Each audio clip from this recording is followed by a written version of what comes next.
Donc à présent, deuxième famille de méthodes, c'est les méthodes qui visent à empêcher la rencontre entre votre ovule et un spermatozoïde. Donc empêcher la fécondation.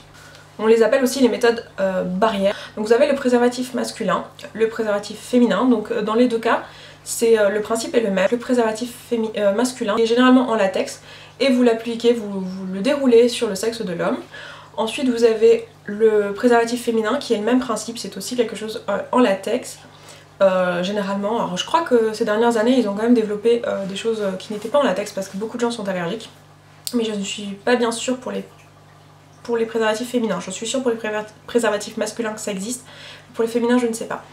Et donc la femme, généralement c'est plutôt elle qui le fait, insère ce préservatif dans son vagin. C'est assez grand et assez difficile à placer pour l'avoir testé, je peux vous le dire. Donc, le préservatif masculin, il est fiable à 97% s'il est bien utilisé. Donc les 3% restants sont dus au fait que le préservatif peut craquer même s'il a été bien placé. Et il peut descendre jusqu'à 86% si il est mal placé. C'est-à-dire que si vous l'avez... en fait, la façon de mal le placer, c'est de ne pas laisser de place pour le réservoir. C'est-à-dire qu'il faut laisser un petit bout du préservatif au bout du sexe masculin pour qu'il y ait la place pour le réservoir, parce que si c'est pas le cas, au moment de l'éjaculation, le préservatif peut craquer et augmenter énormément les risques de grossesse. Et le préservatif féminin est un petit peu moins fiable, il est fiable à 95%.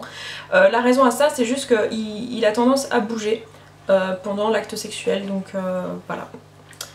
Ensuite, autre méthode qui empêche la fécondation, ce sont les spermicides. Donc les spermicides, il en existe plusieurs types. Il existe les gels spermicides que vous appliquez, donc c'est généralement une petite pipette donc que vous insérez dans votre vagin, vous videz la pipette et le spermicide se retrouve dans votre vagin. Vous avez aussi les spermicides en ovules, donc ce sont un peu des petits, on appelle ça des petits ovules, donc c'est rond et c'est rond, c'est un peu en forme d'œuf et c'est grand comme ça, à peu près. Et en fait c'est un peu comme un suppositoire quoi, au niveau de la matière et de la texture. Vous le mettez dans votre vagin quelques minutes avant l'acte sexuel et il va se dissoudre et laisser un espèce de gel qui se sent pas du tout pendant le rapport et qui a des propriétés spermicides. Donc ça veut dire qu'il va ou inhiber ou tuer les spermatozoïdes en fonction de quel type de spermicide il contient.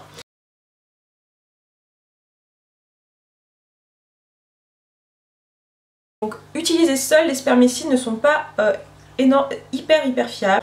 Ce n'est généralement pas suffisant, il est conseillé de l'utiliser en complément d'une autre méthode de contraception. Donc souvent on l'associe avec la méthode du capot, de la cape ou du diaphragme, donc c'est trois mots pour dire exactement la même chose, ou presque.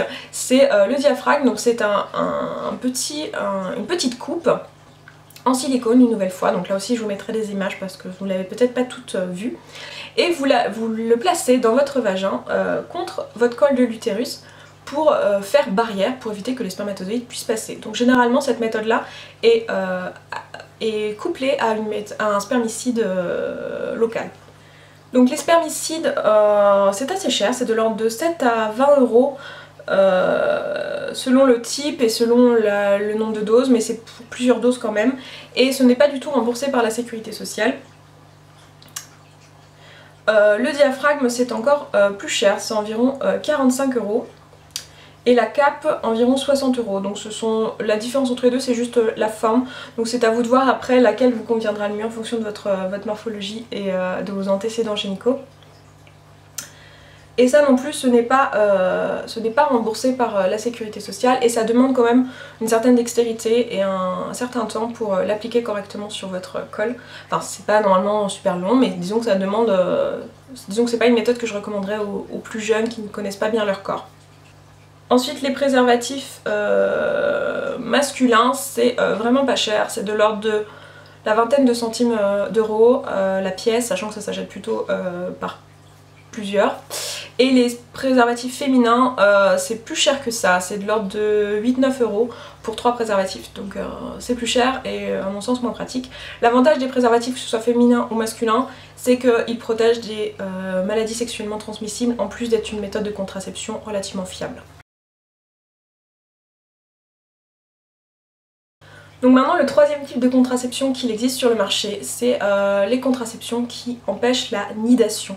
C'est-à-dire qu'ils n'empêchent pas la fécondation, donc la rencontre entre un ovule et un spermatozoïde pour obtenir un œuf, mais il empêche l'œuf de se loger dans l'utérus et donc de démarrer une grossesse. Le stérilet, donc il existe deux types de stérilets à ma connaissance en tout cas. Il existe les stérilets au cuivre et les stérilets hormonaux. On ne devrait pas d'ailleurs les appeler stérilets parce que ça laisse penser qu'ils vous rendent stérile, alors en fait c'est je pense un mauvais mot. Il faut parler de dispositif intra-utérin, donc DIU, vous trouverez sur internet si vous cherchez. Donc ces choses-là ont besoin d'être posées par votre gynécologue ou par votre médecin. Vous ne pouvez pas l'installer vous-même et il s'installe dans votre utérus, donc ce n'est pas dans votre vagin, c'est dans votre utérus, donc après votre col de l'utérus. Et généralement ça a la forme d'un T, c'est pas très grand, il en existe plusieurs tailles en fonction de la taille de votre utérus tout simplement. Si vous avez eu des grossesses, votre utérus va être plus grand qu'une femme qui n'a pas eu de grossesse. Parce que oui, contrairement à ce qu'on a l'habitude de penser, le stérilet est tout à fait adapté aux jeunes femmes qui n'ont pas encore eu de grossesse. Simplement il faut le choisir en conséquence. Donc le principe du stérilet hormonal, c'est qu'il va déverser des hormones donc, dans votre utérus qui vont avoir pour effet de faire des glaires très épais qui vont bloquer votre col de l'utérus. Donc ça va empêcher d'une part les spermatozoïdes de passer, donc ça va filtrer un peu même s'il y en a quand même qui peuvent passer. Et en plus la présence du stérilet dans votre utérus va empêcher la nidation. Ensuite le stérilet qui est au cuivre, il peut être plus petit. Le cuivre a la capacité de rendre inactifs les spermatozoïdes. Et en plus de ça, le fait qu'il y ait la présence du stérilet dans votre utérus va avoir pour effet de faire une légère inflammation des parois de votre utérus, empêchant de développer le corps jaune nécessaire à la nidation. Et c'est de l'ordre donc de 30 € pour un stérilet au cuivre et 125 € pour un stérilet hormonal. Et ils sont généralement remboursés en partie par la sécurité sociale. Et on peut les garder entre 3 et 8 ans. Donc ça c'était pour les trois grandes familles de contraceptifs. Et enfin il existe la contraception d'urgence. Donc si jamais vous n'avez pris aucune contraception et que vous avez eu des rapports à risque et que vous avez peur d'avoir une grossesse, vous pouvez utiliser ce qu'on appelle communément la pilule du lendemain. Donc la pilule du lendemain c'est une pilule unique, hormonale, que vous devez prendre au plus tard dans les 72 heures qui suivent la prise, le rapport sexuel. Donc pourquoi 72 heures? Parce que c'est le temps entre le moment où vous avez fécondation, donc c'est le moment où vous avez rencontre de votre ovule et de votre spermatozoïde, pardon, et le temps qu'il lui faut pour qu'il y ait nidation et que la grossesse soit effectivement en route. Donc ça veut dire que c'est le temps maximal. Donc plus vous attendez pour prendre votre pilule du lendemain, plus vous avez de risque d'être enceinte. Donc cette pilule du lendemain, pour se la procurer, il faut aller en pharmacie. Elle coûte 8 € environ, je crois. Et elle est gratuite si vous êtes mineur et vous pouvez vous la procurer de manière anonyme. Mais bien sûr, c'est une méthode d'urgence, c'est-à-dire que c'est pas une méthode de contraception, c'est quand même très lourd. C'est-à-dire que ça va vous rendre un peu patraque quand même, hein, c'est pas rien, c'est une grosse dose d'hormones d'un coup. Donc c'est vraiment quelque chose à prendre en cas d'urgence, ce n'est pas une méthode de contraception régulière. Voilà, si vous savez que vous allez avoir besoin d'une méthode de contraception, optez pour l'une des autres méthodes dont je vous ai parlé précédemment. Et la deuxième méthode de contraception d'urgence, c'est la pose d'un stérilet au cuivre qui va avoir pour effet de faire une inflammation de votre utérus et donc d'empêcher la nidation. Donc là c'est pareil, il faut que ça soit fait vraiment très vite après le rapport en question.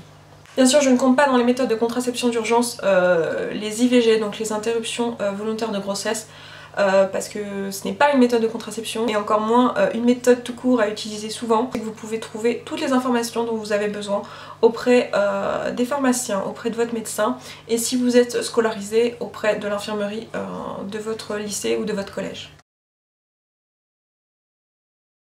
Donc ça c'était pour les grandes familles de contraception. Sinon les dernières méthodes qui existent, ce sont les méthodes dites naturelles, c'est-à-dire des méthodes qui ne viennent pas qui ne sont pas intrusives et qui ne viennent pas empêcher le cycle féminin.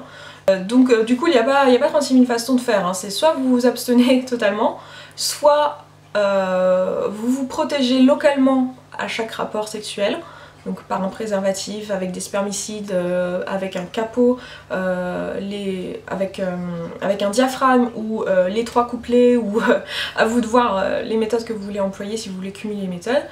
Et l'une des méthodes naturelles les plus répandues consiste aussi tout simplement à essayer de repérer la période de son ovulation, parce que le mieux c'est de repérer cette période d'ovulation, parce que l'ovule vit quand même très peu de temps, hein, 12 à 24 heures, c'est quand même pas la mort, d'éviter d'avoir des rapports sexuels pendant cette période-là, et puis bien sûr pendant les quelques jours qui précèdent, parce qu'on le sait que les spermatozoïdes peuvent survivre 3 à 5 jours dans votre utérus, et donc peuvent féconder un éventuel ovule qui serait libéré à ce moment-là. Donc pour ça, il y a la vieille méthode des températures. En fait, elle consiste tout simplement, votre corps, pendant tout son cycle, il va émettre deux hormones en particulier, donc les œstrogènes et la progestérone. Et vous allez avoir un pic de progestérone un peu avant votre ovulation et un autre pic d'œstrogène pendant et juste après votre ovulation. Donc en mesurant, et ces pics sont accompagnés de pics de température. Donc je crois que pour la progestérone, il y a un pic de température qui est assez faible, qui est de l'ordre de 0,5 degrés Celsius, donc c'est très dur à mesurer. Donc ça nécessite d'être hyper rigoureux, de prendre votre température tous les jours, et aussi il y a les aléas de vous avez un peu de fièvre parce que vous n'êtes pas rendu compte que vous avez une légère grippe ou un léger rhume, et ça peut tout fausser. Donc c'est une méthode pas du tout fiable, on la prend souvent comme étant plus une méthode d'espacement des naissances. Et il y a aussi une autre méthode qui est la même chose, qui consiste à trouver votre période d'ovulation pour l'éviter. Et cette méthode, ce sont les méthodes des moniteurs contraceptifs. Donc vous avez à la base, la marque qui a inventé les moniteurs contraceptifs, c'est Persona. Donc ce sont des moniteurs qui sont dans le commerce actuellement. Et vous avez maintenant Clearblue qui a fait son propre moniteur. Donc moi c'est le moniteur que je possède. Donc c'est comme ça. C'est un moniteur, ça avec un écran, des petits boutons, et c'est tactile. Donc je vais vous l'allumer pour que vous voyez. Voilà, donc Clearblue. Voilà, et vous avez un menu où vous avez vous pouvez choisir de commencer un nouveau cycle, etc. Donc je vais juste vous expliquer un peu comment ça marche. Donc vous avez ici un petit trou, et vous achetez des petites bandelettes. C'est pas tout à fait des bandelettes, c'est des petites une espèce de truc en plastique, un peu, enfin, si vous avez déjà fait un test de grossesse, ça ressemble beaucoup à ça. Et ce sont des petites bandelettes sur lesquelles vous faites pipi et qui vont mesurer, que vous insérez ensuite dans votre machine, dans votre petit moniteur ici, et qui vont mesurer la quantité d'hormones que vous avez, et donc essayer de trouver ce pic de progestérone qui signale l'arrivée proche d'une période d'ovulation. Donc cette méthode là, elle a pour avantage qu'elle est beaucoup plus fiable que la méthode des températures, puisque vous pouvez, vous mesurez vraiment les hormones, donc vous pouvez très facilement retrouver votre période d'ovulation. Elle est fiable à 98% si elle est utilisée correctement. Ça veut dire que tous les jours ou tous les quelques jours, votre moniteur va vous demander, vous allez l'allumer tous les jours, et votre moniteur va vous dire aujourd'hui c'est un jour test. Donc il va vous dire faites un test, vous lui mettez et il va vous faites votre test, donc vous faites pipi sur votre bandelette, vous la mettez dans votre moniteur et votre moniteur va vous dire aujourd'hui c'est un jour rouge ou aujourd'hui c'est un jour vert. Et il fait son calcul sur une période d'un cycle de 28 jours, basé sur 28 jours, et il vous dit si vous avez des risques d'être en période d'ovulation ou non. Et les mois suivants, il va se baser sur le mois précédent, c'est-à-dire qu'il va recalculer à partir de votre cycle, parce que votre cycle n'est peut-être pas standard, vous avez peut-être un cycle de 31 jours, vous avez peut-être un cycle de 26 jours, donc le moniteur va faire ça. Donc s'il est utilisé seul et correctement, c'est-à-dire abstinence pendant les jours rouges, c'est-à-dire pas usage d'un préservatif pendant les jours rouges, mais vraiment abstinence pendant les jours rouges, ce produit est fiable à 98%. Donc ça veut dire que sur 100 femmes qui l'ont testé pendant un an, seulement 2 sont tombées enceintes. Si bien sûr vous utilisez un préservatif pendant les jours rouges, vous allez augmenter fortement votre risque de grossesse. Mais si en revanche pendant les jours verts vous vous utilisez une autre méthode en plus, comme par exemple un spermicide, vous allez augmenter aussi sa fiabilité. Donc cet objet-là n'est pas du tout remboursé par la sécurité sociale, ça coûte une centaine d'euros, un tout petit peu moins. Et les bandelettes que vous avez besoin d'utiliser coûtent à peu près 25 euros la recharge de 20 ou 25 trucs, donc c'est en gros 1 euro par test, sachant que tous les mois votre moniteur va vous demander à peu près une dizaine de tests. Donc cette méthode là elle est bien parce qu'elle est naturelle, donc elle ne va pas perturber votre cycle. Par contre elle n'est pas adaptée à tout le monde, c'est-à-dire qu'il faut que vous soyez moteur de votre contraception, que vous soyez active, ça demande du temps, ça demande de l'assiduité, un peu comme une pilule contraceptive, enfin, ça demande de vous impliquer. C'est une méthode qui n'est pas donnée, elle est quand même relativement chère par rapport à d'autres méthodes qui existent. Et c'est aussi pas forcément la méthode la plus fiable du marché parce que les erreurs possibles sont multiples. Donc à utiliser seulement si vous seriez en mesure d'accepter une grossesse si jamais elle arrivait. Également, cette méthode ne convient pas à tout le monde, elle ne convient pas aux personnes qui ont eu des problèmes, des antécédents gynécologiques, mais ça vous pouvez en parler avec votre gynécologue. Et elle ne convient pas aussi aux personnes qui ont un cycle inférieur à 24 jours ou supérieur à 32 ou 33 jours, quelque chose comme ça. Donc ça aussi à vérifier, à vous de faire vos recherches sur ce sujet. Donc voilà, donc pour vous raconter un petit peu ce que moi j'ai fait, donc pendant de nombreuses années j'ai pris la pilule contraceptive normale. Pendant une période j'en avais assez de prendre beaucoup d'hormones, donc je suis passée à l'anneau vaginal pour avoir moins d'hormones. Et en fait l'anneau vaginal ne me convenait pas parce qu'il tombait. Donc je sais que maintenant il existe des anneaux de différentes tailles et donc peut-être que si je le retestais à présent ça me conviendrait mieux, mais je ne l'ai pas retesté à présent donc je peux pas vous dire. Et maintenant j'ai décidé d'arrêter totalement ma pilule et de passer au moniteur de contraception.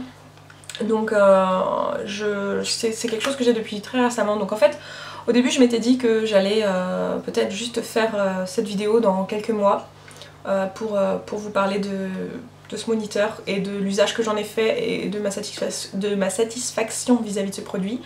Et finalement j'ai décidé de le faire maintenant parce qu'en fait vous voyez j'avais beaucoup de choses à vous dire et j'allais pas de toute façon le faire en une seule vidéo. Et que en plus en ce moment, enfin le déclic ça a été qu'on parle beaucoup des pilules de différentes générations et je pense qu'il y a beaucoup de femmes qui sont inquiètes par rapport à leur contraception, donc je trouvais que c'était un bon moment pour faire cette vidéo, pour informer les gens ou leur donner en tout cas envie de s'informer. Et donc ce moniteur je viens juste de l'avoir, donc ça fait un peu plus d'un mois que je l'ai et j'ai arrêté ma pilule.